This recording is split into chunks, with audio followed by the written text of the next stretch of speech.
Donald Trump no va a financiar más a Ucrania si gana las elecciones. Estas han sido las palabras de Viktor Orbán, el primer ministro húngaro. Pero ¿qué hay detrás de estas afirmaciones y por qué lo tendría que decir un funcionario desde Hungría?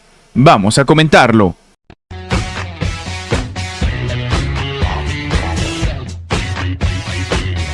El expresidente estadounidense Donald Trump prometió que no iba a dar más dinero a Ucrania si vuelve a ser presidente y que, sin Estados Unidos, Europa no va a poder financiar el conflicto, con lo cual se va a acabar, indicó el primer ministro húngaro Viktor Orbán. Trump recibió a Orbán en su finca de Mar-a-Lago el 8 de marzo. La oficina de prensa del expresidente señaló que Trump y Orbán discutieron diversos asuntos que afectaron tanto a Hungría y a Estados Unidos y que tienen que ver con el futuro. De acuerdo con Orbán, sin los estadounidenses, los europeos no son capaces de financiar a Kiev por sí mismos. El mismo primer ministro ha dicho de manera literal, y vamos a parafrasearlo, que es obvio que la propia Ucrania no puede sostenerse. Si los estadounidenses no dan armas y dinero, seguidos de los europeos, entonces se acabará el conflicto. Según ha dicho Orbán, Trump no es presidente ahora, pero su partido obstruye los esfuerzos de los demócratas para precisamente enviarle dinero a Ucrania.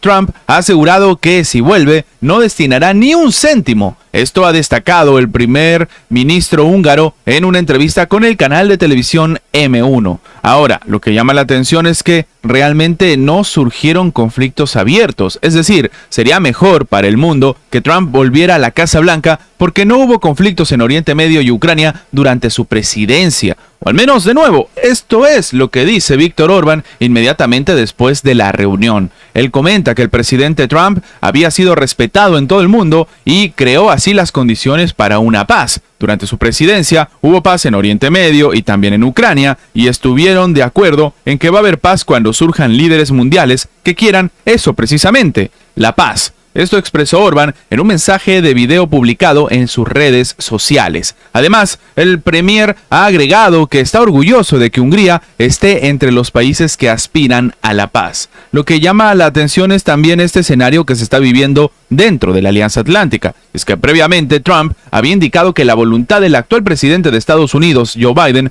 de destinar miles de millones de dólares a Ucrania causa risas dentro de la OTAN. A su juicio, el gasto de los países de la alianza debería estar en consonancia con el de Washington, que ahora contribuye con 200.000 millones de dólares, mientras que todos los demás juntos, reunidos, solamente suman 25.000 millones. Ya en febrero, el ex jefe de la Casa Blanca había prometido que podría resolver el conflicto ucraniano en un breve plazo de tiempo si ganaba las elecciones. Él comentó que se iba a restablecer la paz por la fuerza. Incluso, antes de tomar posesión de su cargo, iba a lograr un acuerdo entre Rusia y Ucrania. Terminó asegurando en una conferencia cristiana en Tennessee. Según la afirmación de Trump, solo él tiene el poder de evitar el estallido de la Tercera Guerra Mundial. Y él considera precisamente eso, que se está muy cerca de vivir un escenario así, pero que con su nueva presidencia, o al menos la tentativa que él está calculando, podría resolver este tipo de escenarios.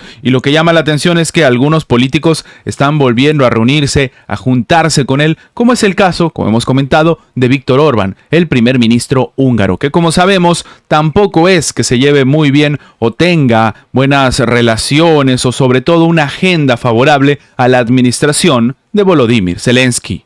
Un representante de los servicios de seguridad de Rusia ha comentado que los especialistas tuvieron acceso a un recurso en el que se comunican representantes de varias unidades de élite enemigas, como los Marines, Fuerzas Especiales, Inteligencia, unidades especiales de la Fuerza Armada ucraniana, así como de diversos batallones nacionalistas. Se trata de especialistas altamente cualificados que están claramente descontentos con el cambio de mando y estarían discutiendo seriamente opciones para derrocar al actual gobierno y al mando de las Fuerzas Armadas. Al menos Esto es lo que está señalando un interlocutor que, de nuevo, hay que tomar con pinzas esto porque es ruso. Él ha precisado que los especialistas habían accedido a un canal cerrado de Telegram llamado Parabellum, formado por combatientes radicalizados de las unidades de élite de las tropas del país. De acuerdo con el material del que dispone el medio ruso Sputnik, por ejemplo, los militares expresaron su descontento con la actuación de Zelensky y el nuevo comandante en jefe de las Fuerzas Armadas, Oleksandr Syrskyi,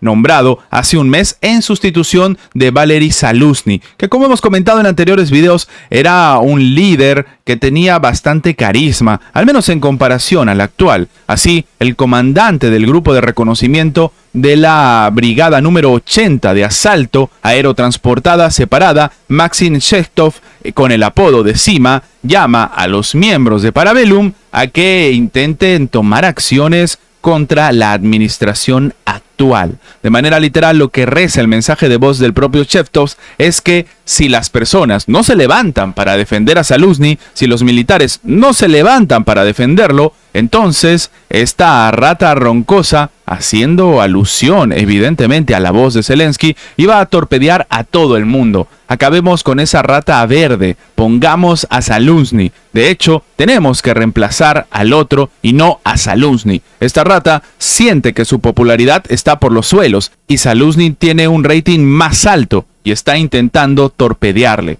Sí, esto es lo que está diciendo el comunicado, que, si bien, de nuevo, nace desde fuentes rusas, empieza a preocupar porque esto no es algo que solamente se dice en esta parte del mundo. Incluso antes de que Zaluzhny fuera destituido del cargo de comandante en jefe de las Fuerzas Armadas, los medios de comunicación ucranianos y de Occidente ya en otoño del 2023 habían descrito sobre un probable conflicto entre el jefe del Estado y el propio general.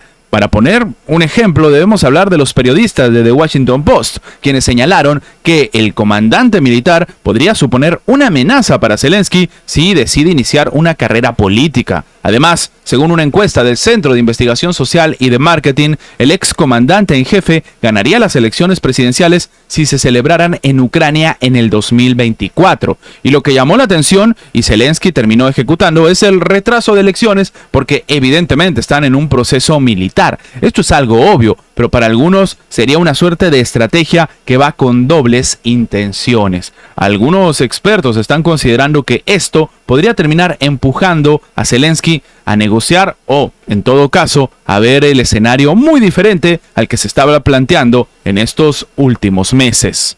El Kremlin se abstuvo de comentar las especulaciones de los medios estadounidenses sobre un hipotético ataque nuclear ruso contra Ucrania. Señaló también que Rusia conoce a grandes rasgos un plan de paz de los expresidentes estadounidenses, sobre todo del de Donald Trump, relacionado con el conflicto ucraniano. Lo que ha comentado Dmitry Peskov, portavoz del Kremlin, en una comparecencia entre la prensa, es que es de la misma serie de especulaciones que publican distintos periódicos. No creo que haga falta ni siquiera comentarlos. El fin de semana, el canal televisivo estadounidense CNN afirmó que el país norteamericano, a finales del 2022, se preparaba para un hipotético ataque con armas nucleares contra Ucrania. Horas después, el periódico estadounidense The New York Times aseguró que el gobierno del presidente Joe Biden barajaba la posibilidad de atacar también a Rusia con armas convencionales ante un hipotético ataque nuclear ruso contra Ucrania. Peskov insistió en que este tipo de conjeturas no requieren comentarios.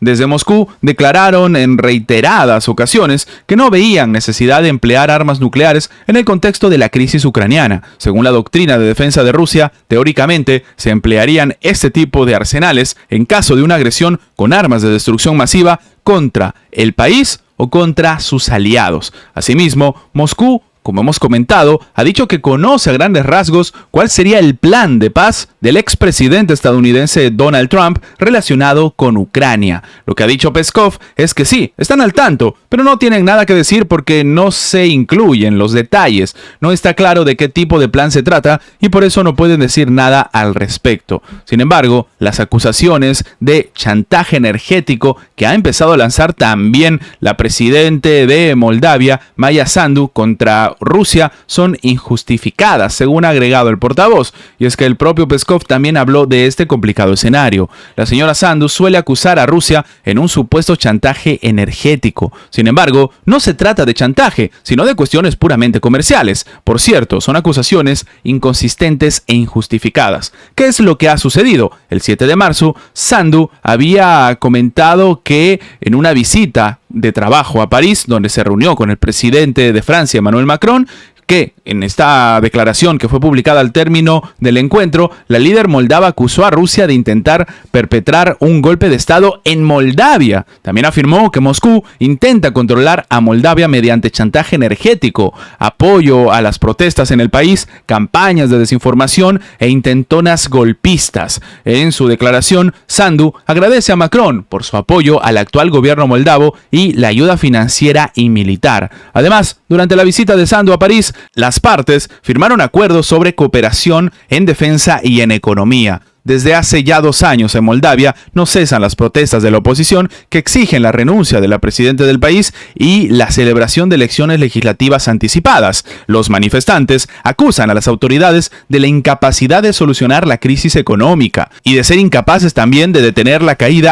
en el nivel de vida y la subida de precios y gastos militares. Antes de terminar, los invitamos a que se hagan miembros del canal para que, además de tener acceso a la pestaña de comunidad donde publicamos muy a nuestro estilo las diferentes situaciones que suceden en la geopolítica actual con diferentes artículos y, como siempre, sin seguir ninguna agenda como hacen algunos medios tradicionales, también van a tener acceso previo a poder ver los videos antes de su publicación en las horas normales, en una forma de agradecerles a todos los que hacen posible el mantenimiento de este proyecto. De nuevo, por solamente $1.99 tienen estas ventajas en forma de agradecimiento por apoyar a mantener este proyecto. Sin más que agregar, nos vemos en la próxima.